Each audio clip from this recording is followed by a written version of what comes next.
नमस्कार दोस्तों, कैसे हैं आप सब। तो स्टार्ट करते हैं आज की वीडियो। देखते हैं what is accrual concept. Accrual concept क्या होता है उसके बारे में जान लेते हैं। इसका मतलब ये होता है, फॉर एग्जांपल भाई एक मंथ है जनवरी का और एक मंथ है फरवरी का, ठीक है। जनवरी में कुछ सेल करी कंपनी के अंदर, ठीक है, सपोज 2 लाख की सेल करी कंपनी ने, ठीक है, और रिसीट काट दी कि हाँ भाई ये हमारी सेल हो गई है, आप सामान ले जाओ। लेकिन कंपनी ने क्या कहा, जिसको सेल किया है उसने कहा कि भाई साहब मुझे सामान चाहिए फरवरी के अंदर, मैं सामान जो है फरवरी में उठाऊंगा, पेमेंट भी तभी करूँगा मैं, ठीक है। तो अब क्या हुआ भाई, रिसीट तो कर दी जनवरी में, लेकिन पेमेंट कब आएगी, 2 लाख की फरवरी में। बट एक्चुअल कॉन्सेप्ट ये कहता है कि जिस मंथ में पेमेंट रिलाइज़ हो गई है, रिसीट कट गई है और जो है जो सामने वाली पार्टी मान गई है कि हाँ हम दैट मंथ को पेमेंट करने वाले हैं, तो इसका मतलब है कि आपको जनवरी के मंथ में ही ये 2 लाख का जो है इनकम दिखानी पड़ेगी, सेल दिखानी पड़ेगी आपको 2 लाख की जनवरी के महीने में। इसको बोलते हैं हम एक्रूअल कॉन्सेप्ट। तो जान लेते हैं। Accrual means recognition of revenue and cost as they are earned और incurred and not as money is received और पेड, ठीक है। एक्रूअल का मतलब क्या होता है कि जो है रेवेन्यू या जो खर्चा होने वाला है उसको रिकॉग्नाइज करना कब, जब ये होने मतलब मालूम चल जाए कि ये होने वाले हैं, ठीक है ना। तब नहीं जब मनी हम पैसा मिल जाए हमें या हमने पैसा दे दिया उस टाइम पे नहीं, जब ये अर्न हो जाए या इनकर्ड हो जाए। बात समझ में आ रही है।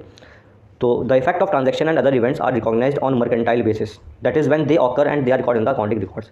जब जो आपका ट्रांजेक्शन का इफेक्ट है वो क्या हो जाए, ऑकर हो जाए, मतलब कि हाँ भाई रिसीट कट गई, ठीक, मालूम चलेगा कि लॉस होना ही है, हमें पैसा देना ही है, चाहे हम 2 महीने बाद दें उसको, लेकिन हाँ हमें देना है, ये रिकॉग्नाइज हो गया है, तो उसका मतलब है कि जो है कि आपकी अकाउंटिंग बुक में उसकी एंट्री हो जाएगी। इसको बोलते हैं हम एक्रूअल कॉन्सेप्ट।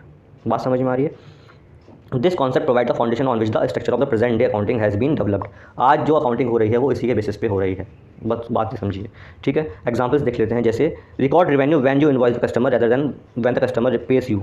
अगर आपने इनवॉइस काट दी है कस्टमर को तो आप रेवेन्यू में उसको नोट कर दीजिए, ऐसा नहीं कि जब कस्टमर पे करे तब आप नोट करेंगे। सिमिलरली अगर एक्सपेंस हो रहा है और ये मालूम चलेगा कि हमें पैसा देना है, रेंट पे करना ही है हमें हर महीने, माना एग्रीमेंट हो गया, ठीक है, और उसने कहा कि आपको 1 लाख रुपये एज सिक्योरिटी अमाउंट डिपॉजिट करना है, तो जिस मंथ एग्रीमेंट हुआ है तो उस मंथ वो 1 लाख भी आएगी ना, चाहे हम 1 लाख उसे टुकड़ों में दें या बाद में दें, वो बात अलग हो गई, वो हमारा आउटस्टैंडिंग लायबिलिटी या एक्सपेंस हो गया, उसकी बात अलग हो गई। लेकिन जो है जिस मंथ में जो एग्रीमेंट बन गया है उसी मंथ में जो है हमें वो एक्सपेंस शो करना पड़ेगा कि हाँ भाई हमें 1 लाख रुपये इस पार्टी को देने हैं। बात समझ में आ रही है। सिमिलरली अगर बैड डेट है, वो रिकॉग्नाइज हो गया है कि एस्टिमेट हो गया इसका बैड डेट का अमाउंट इतना है, तो आप उसको जिस मंथ में रिकॉग्नाइज हुआ है उस मंथ में शो कर दीजिए कि हाँ भाई इतना बैड डेट है और इसका अमाउंट ये है, हमने शो कर दिया, चाहे वो आप बैड डेट की अमाउंट बाद में पे करते रहें, उससे मतलब नहीं होता अकाउंटिंग को, ठीक है। That is the accrual concept.